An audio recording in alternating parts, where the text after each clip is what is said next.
What you're about to hear is not a drill. It's not a hoax. It's not entertainment.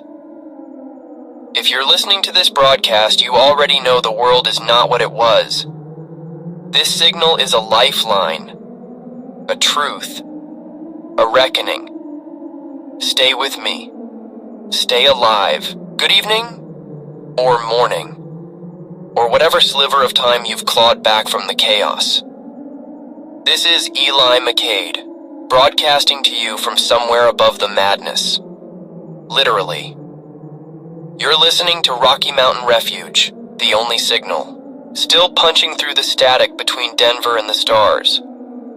If you're out there, if you're breathing, if you're hiding, if you're bleeding, know this: you are not alone. Not yet. Let me paint the picture for you. Where I'm sitting, the air's so thin it could cut glass. The station's wedged into a cliff face on Mount Argent, 12,000 feet up. Below me, the valleys are choked with mist, the kind that doesn't burn off by noon. It smells wrong out there. Metallic. Like someone dragged a knife over the sky and let it rust. The pines, they're black now. Not burnt, not dead, just black. As if the green got scared and ran. I watched it happen. One morning, the needles started dripping this oily residue. By sundown, whole forests were silhouettes. And the wind. You ever heard a forest whisper? Not the leaves. Something under them. But I'm guessing you've seen worse. Maybe you're holed up in a basement in Colorado Springs counting bullets, or trapped in a ski lodge in Vail, boarding up windows with snowboards. Wherever you are, I need you to listen. Not just to me. To the silence, you hear that? No planes, no sirens, no distant hum of highways, just emptiness. Like the earth itself is holding its breath. Let's get practical. First tip, water isn't water anymore. If it's pooled on the ground, don't drink it. Don't even touch it. I've seen creeks bubbling like broth, glowing faintly, green, then red, like neon veins. A hiker called in last week from near Boulder. Said she watched a deer take one sip from a stream. Its eyes clouded over. Then it unfolded. Antlers split into bone-white spider legs. It wasn't rabies. It wasn't the infection. It was the water. So boil everything, twice. If you can't boil it, swallow snow. But only the clean white stuff. If it's tinged yellow or pink, leave it. That's not snow. That's skin. Now, let's talk about them, the ones we don't name. The ones that used to be people. You've seen the news clips, or what's left of them. The government called it neurodegenerative hyperaggression syndrome. Cute acronym NHS. Civilians called it the blackout plague. But you? You've probably got your own name for it. Whatever you call them, here's what matters. They're changing, faster than we can track. Early days they were slow, shambling. Now, they're adapting. A trucker phoned in from I-70 near Glenwood Canyon yesterday. Said he saw a pack of them scaling a rock face. No gear, no ropes, fingers clawing into stone like it was wet clay. And their eyes, pupils gone.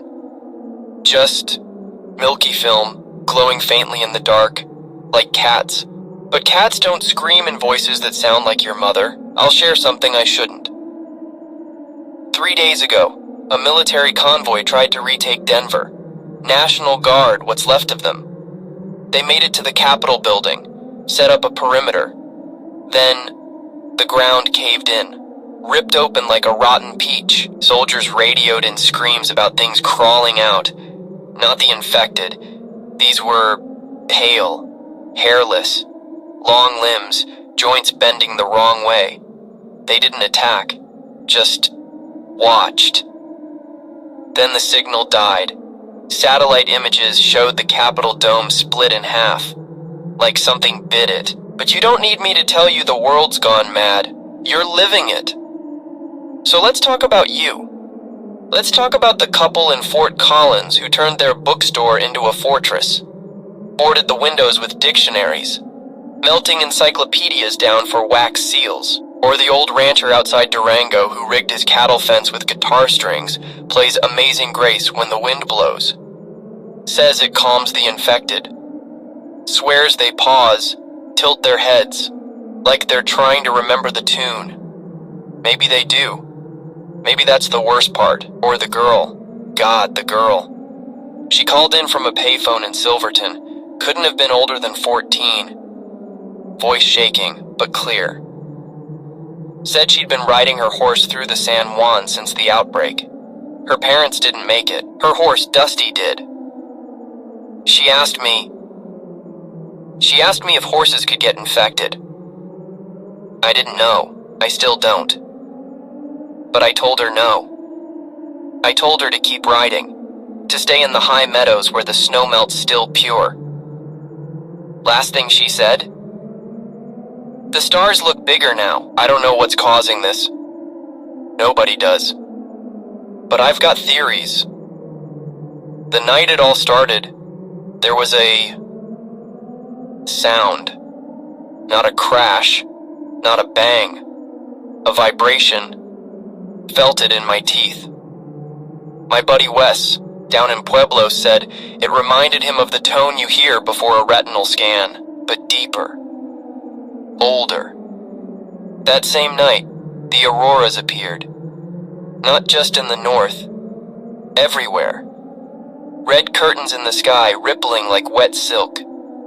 Beautiful. Wrong. And the clouds. They don't move right anymore. They twist, as if the wind's arguing with itself. Here's another tip.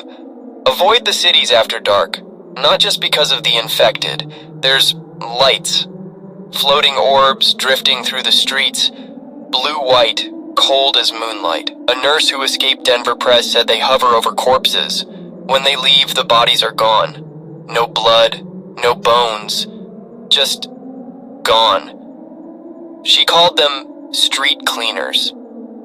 I don't think she's wrong. They're here, in the station.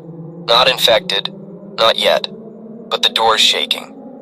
I reinforced it with transmission equipment, but look, if this is it, remember, altitude is your friend. The infection struggles up here, or maybe the things causing it do. Climb. Keep climbing. And if you hear this, if you're safe for now, do one thing for me. Look outside. Tell me what the sky looks like. Stay tuned, stay alive. The next broadcast begins when the sun cracks the horizon, if it still rises.